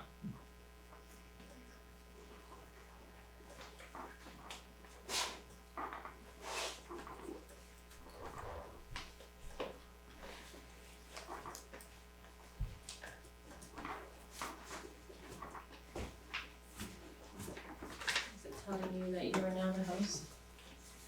That's someone hosting? Yes.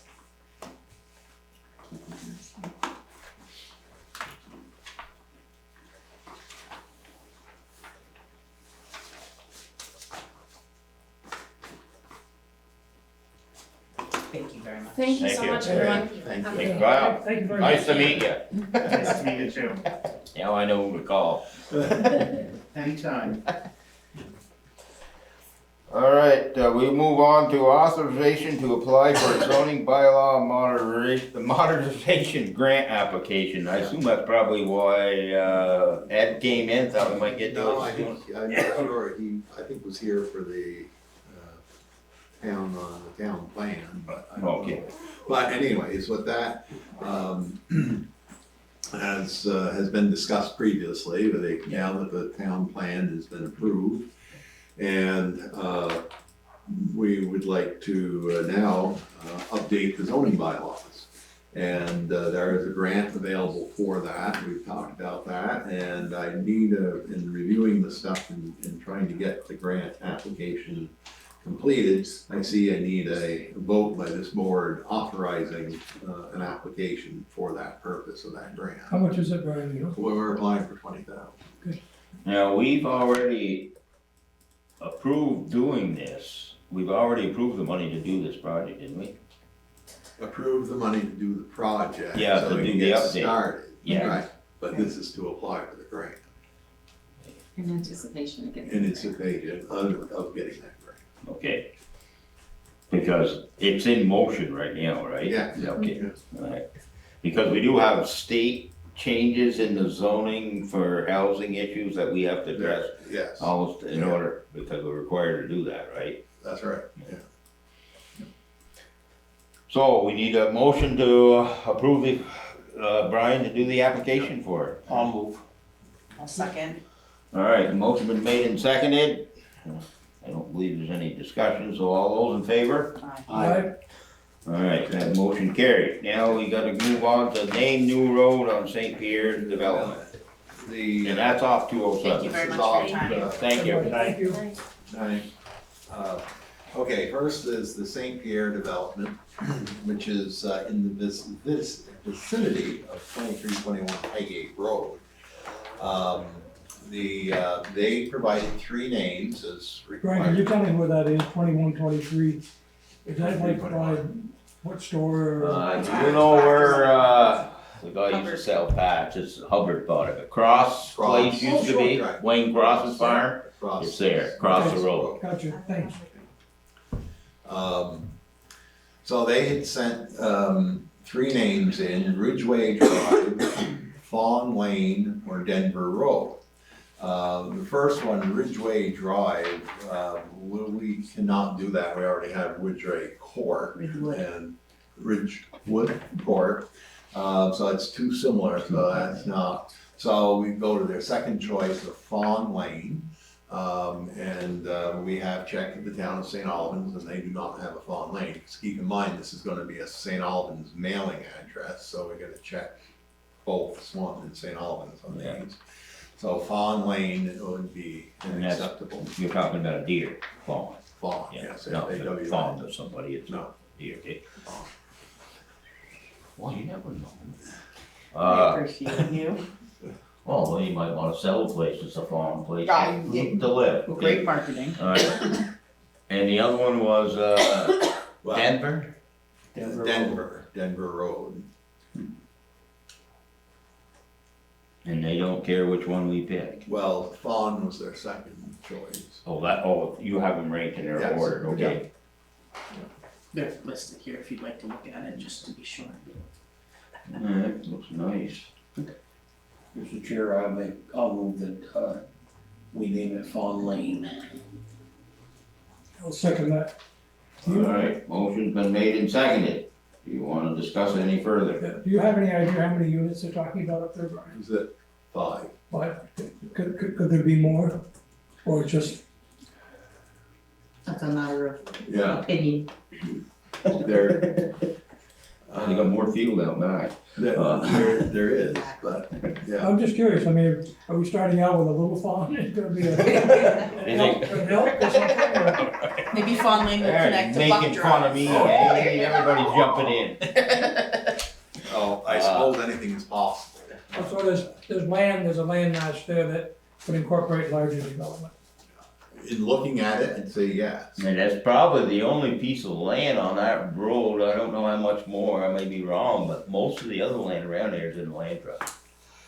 Yeah, that's right, good point. That's the only one, I don't know about Tyler's farm, I'm not sure about Raymond's farm, but if you go back the other way, I think it's all pretty yeah. much in the land trust until you get up to Yeah, Hubbard's. we can't build anything around here Yeah, anymore. yeah. Unfortunately. Okay. So I guess that's the end, any more discussion on that? If not, all those in favor of Don's Way? Fawn. Don's Way, Fawn Lane. Fawn Lane. Fawn Lane, oh. Okay. All those in favor of Fawn Lane? Aye. Last name. Alright, motion carried. Now, the next one These are the is, choices. located a little further south of that is Jason Stoddard, 2485 Paygate Road, in that vicinity. There are presently 2 houses there now, which they're keeping a Highgate Road address. However, on that, which would be considered a driveway, they're gonna be building a 3rd house. That triggers 911 having its own street name. So, they've given 3 choices: Phoenix Way, Phoenix Lane, and Leopold Road. Phoenix Way being their number one, and as far as we know, it was still subject to verification with the town of St. Albans. But if we don't hear from the town, we'll just call the St. Albans Post Office. Phoenix Way should be fine. Can you help me again, where's this property? Okay. 207. It's on 207, a little further south of the St. Pierre one you just did. Okay, alright, gotcha. Is it right near, I think it's right across Louis Bushy, Yeah, it could be. Louis and Joanne Bushy. If you're headed to Highgate, It's right is in it the there. left side or the right Right. side of the road? It's on the right side. Yeah, on the right side. It's not where the grunts or whatever, first response. No, it's is. way It's before way that. before that, okay. It's not very far after Bushy Road. Right. Oh, it's only maybe a quarter of a mile. Yeah, it's right? not too yeah. far. Alright, thanks. No, okay. Well, if that's their first choice is Phoenix Way, and you don't see a problem with that, so I don't know what you guys think. I mean, it's, Do it. I will, I'll second, you're moving for Phoenix Way. Phoenix Way. Alright, motion been made and seconded, all those in favor? Aye. Okay, that's the end of the road naming. Yeah. Alright. Discussion of accounting and fiscal policies of the town of Swanton. Okay, well, that's gonna be a little deep, but this, deeper as we go forward into this, but, as you know, there's been a variety of grants we've applied for and we've been working on and doing for, since I got here and before that. Somewhere along the way, in sending in information on the grant that we're doing for the Abnaki Tribal Council, it was pointed out that we do not have sufficient accounting and fiscal policies. And You that talk about written policies? written policy. Okay. So I sent them everything we had, which was all fashioned after VLCT rules. And, well, some of them are pretty old, they're 10 years old, 12 years old. But we do not have a capital budget, we do not have a capital plan. And that's required under the new, and we basically have to go to, more from modified cash accounting to a GASB-based accounting. GASB, generally accepted, government accepted standards board, government accounting standards board. Which is, there's financial accounting standards board, which we had to take, deal with in the bank, we had one for government. So, and so basically, that, of all the policies that we're gonna have to do, that's gonna take the most time to get that one in place. Why is that, Brian? There's nothing around the state that we could Well, categorize? we could do it, but we have to customize it. In other words, we have to do depreciation schedules It's what it for all of our. entails for us. It's what it entails. You can't copy from it's Right. the same format kind of, but it's you just can't, because everything has to be evaluated, depreciated, Yeah. time Well, I frame realize of what's that, new yeah. replaced. I was just That's- wondering if that's there's the a, if time. there's a blanket that we could, and then apply our own stuff to it. Right, but no, it's actually what we have to do You is have to apply. create So I've talked with Chris Goulet from A.N. Pike, does our accounting. You know, he suggested that we just write policies to meet the guidelines of the VLCT. And then the capital portion, like, right, you have to do a financial statement that would go in the town report. It's gonna have to show as an account receivable will be delinquent taxes, that has to be balanced. All of the fixed assets and capital assets of the town will have to show on the balance sheet. And this is, it's a little bit, there's gonna be a change in accounting. Eventually, we'll figure out which route we're gonna go here, which will be soon, it has to be. Yeah.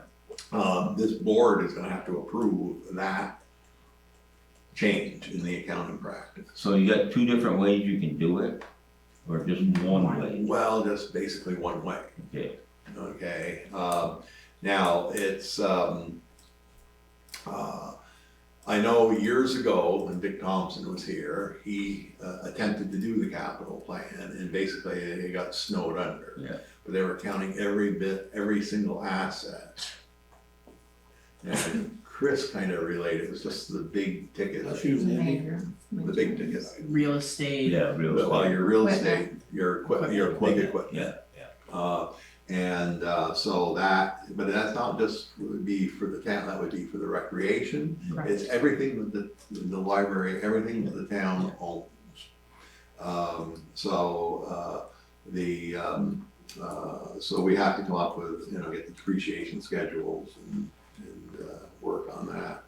I mean, like, a lot of the buildings would be considered fully depreciated because Yeah. they're so old. But you'd have to capitalize the improvements. Yeah. Okay. So, so that's, I'll have more information as we're going along. Now, also on this same grant, it's late this afternoon, I got this, email from the gal that brought this to everyone's attention at the Vermont Community Development Program. And she mentions about an audit on this and the audit findings of this grant. Well, I asked her, what audit are you talking about? 'Cause we haven't had an audit in this grant. So I don't know. And you're talking about the grant with the AdMac. Right, right. And for purposes, and we're talking grants, $50,000. Yeah. It's not. Yeah. But in the meantime, we can't move ahead on that grant, and I also am concerned about whether that's gonna put other grants in jeopardy until we get this. Can you get a waiver from this department? Well, I'm trying, and I'm gonna be, I wanna be calling her directly Sure. and to see. At least the one that we have in motion right now can keep going. Right, that's Yeah, right. the AdMac one, and then, but we're gonna have to address this issue Yeah. if we're gonna apply for money in the future. This is not a bad thing to happen. No, it's not, It's gonna be a very, very useful financial report. but they could have given us a little bit more I know, notice. but it will be, Yeah. I think, an eye opener too. Now, that's gonna affect your office too, right? A little bit.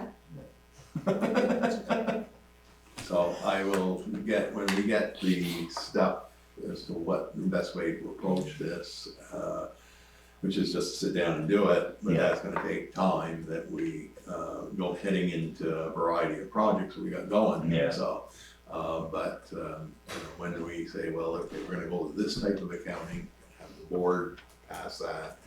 You may wanna give thought to bringing in somebody on a part-time basis or for, you know, 1 month or Yeah. to help out. Yeah. There's a lot of entries in here. Yes, oh, yeah. And if it's not done correctly, then it's useless. That's right, exactly. Yeah. So, we have to, you know, give that some thought and Yeah, see what they say.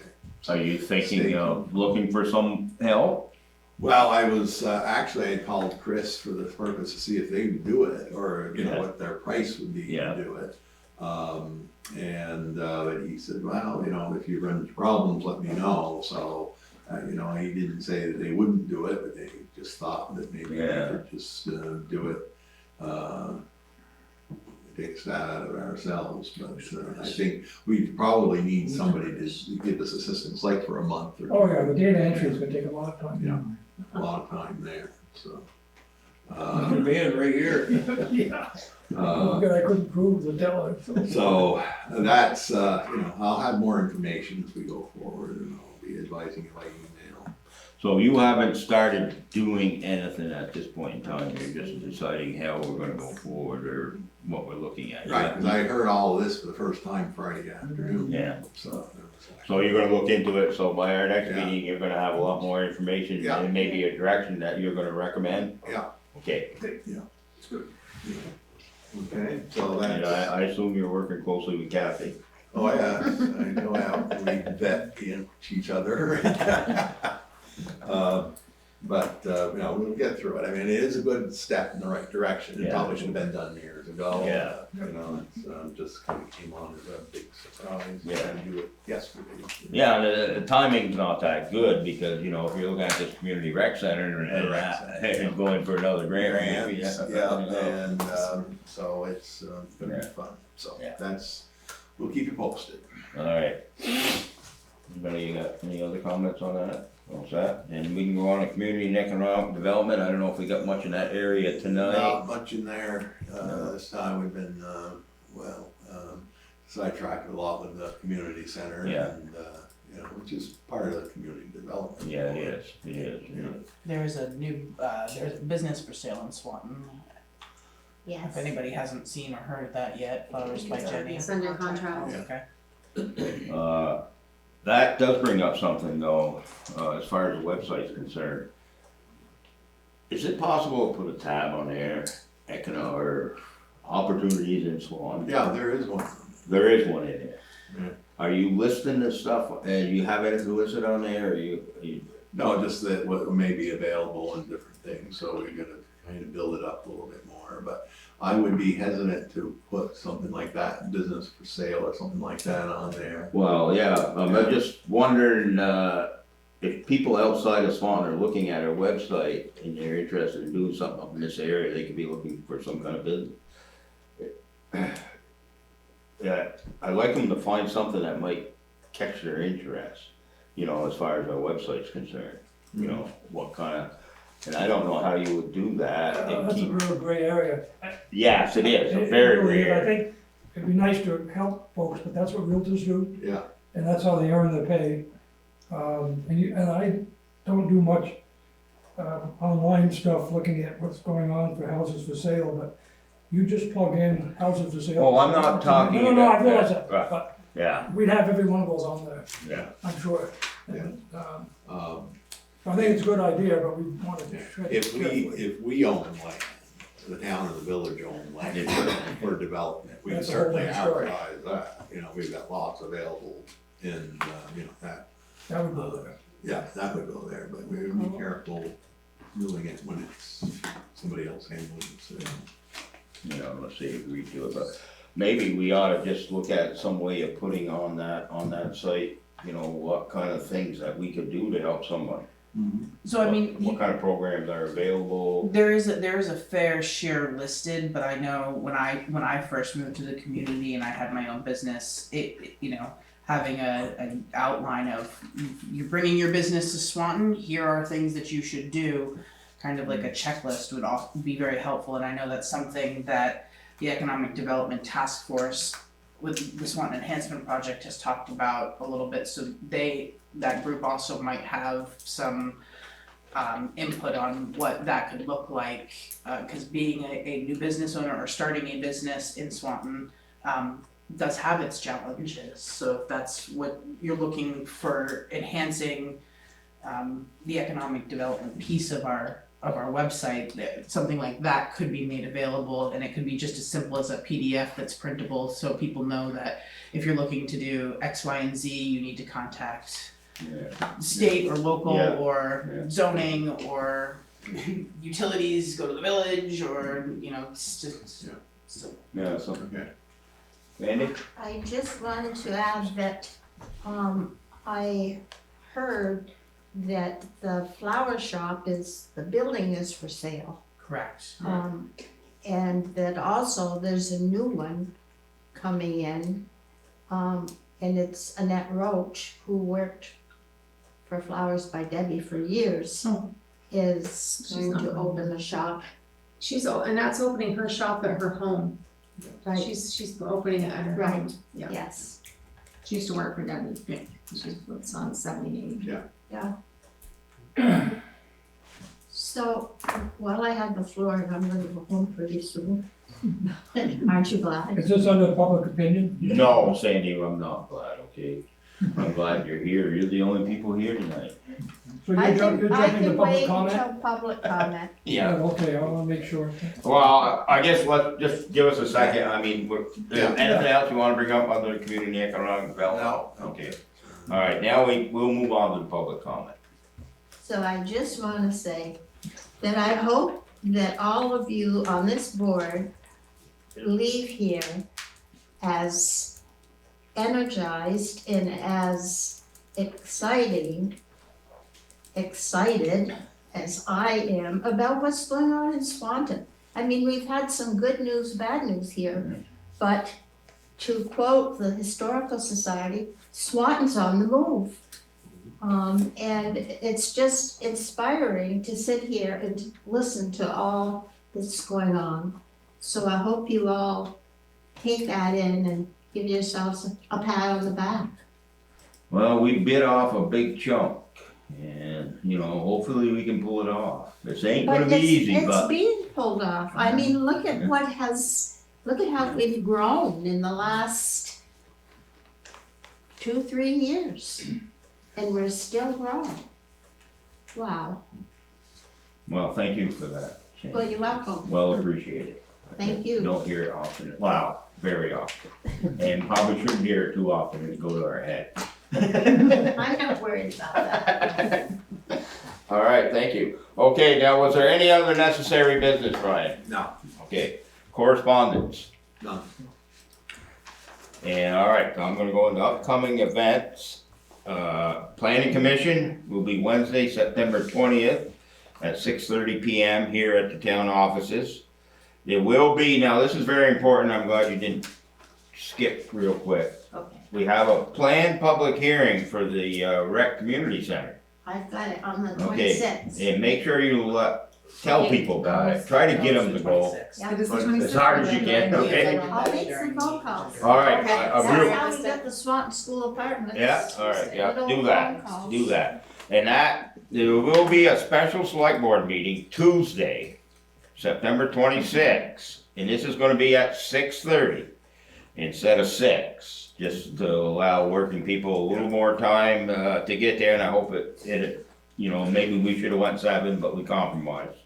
And this will also take place at the Village Auditorium.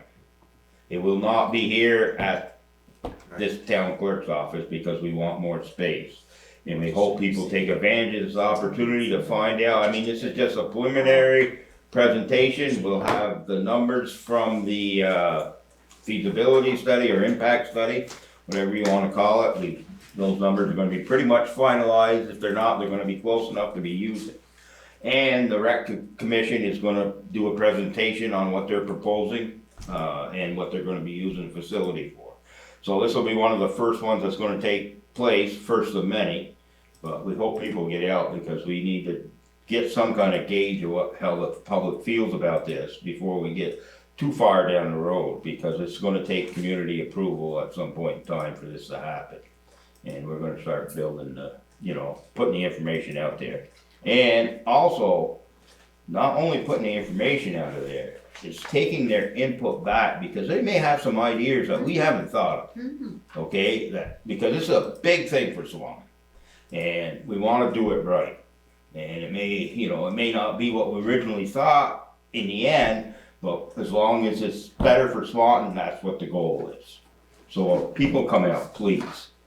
The DRB meeting, Earl, what? is it possible when they're gonna make a presentation, the rec committee, could we see a copy of that before it becomes public as a board, or do we need to see it? I mean, possible, they're trying to get some pictures or renderings, is that what they call them things? No, I'm talking about the presentation. Oh, what they're gonna do? Well, I guess we could ask them if they'll have something ready. Yeah. We're the ones that have to be tied up with this thing, Yeah. if we could just see it, I don't wanna slow the process down or anything like that, but Uh, they could email it and we could look at it Yeah. or whatever. Feel free to email Betsy and ask. I'm sorry? Email Betsy and ask. but We basically, have to ask Betsy? Well, if you put the request to Betsy. yeah, she's the one that was, I asked her to do their or her, or whoever she wants to appoint to do their presentation, specifically on the building and the uses and, you know, those type of things.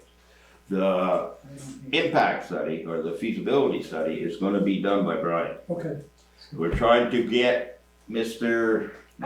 Ballard on Zoom. And I don't know if he's gotten back to you on that yet or No, not. but I'll be talking to Yeah. him tomorrow. Because we may need him, I know we're gonna need him to answer some questions. so if we wanna see the study beforehand, we have to ask Mrs. Woodward.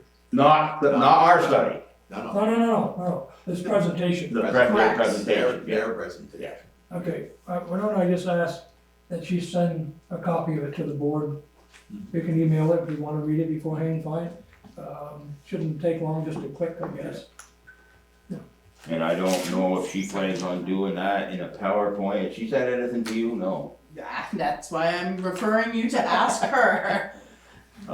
Maybe you should ask. Okay. Yeah, maybe you should email her. I'll and see, email her yeah. tomorrow to copy of their presentation to everybody? Are they putting it on a PowerPoint? So Right. you can know that it's mine. Right, Yeah. right, so everything gets set up. Yeah. Okay, we'll try to get that done. I wanna go back to, there's two more events on here. The Development Review Board will be Thursday, September 28th, 6 PM at the town offices. And our next select board meeting is October 3rd, and it will be here at the town offices at 6 PM. You could also add the regional plan, public hearing is on the Yes. 25th, via Zoom at 6:30, as I said. Yes, and any resident in Swanton who wants to, or outside Swanton, I guess don't make any difference, wants to, hear what's going on at this meeting of the Regional Planning Commission, the Zoom address is available at the town's website. Okay, no executive session. No, I think. You said we're gonna be out of here at 8, you're a minute off. Boy, I tell you, I wasn't far off with it. Everyone could sign Kathy's orders, Oh. please. Okay, so, Good night. Good good night, thanks for coming. Sandy, Rob. Oh, take the big order now. The big motion, let's go. I move. I could use a few more minutes, no, I'm just kidding, I second. All right, motion to adjourn has been made and seconded. All those in favor? Aye. Motion carried. Thank you.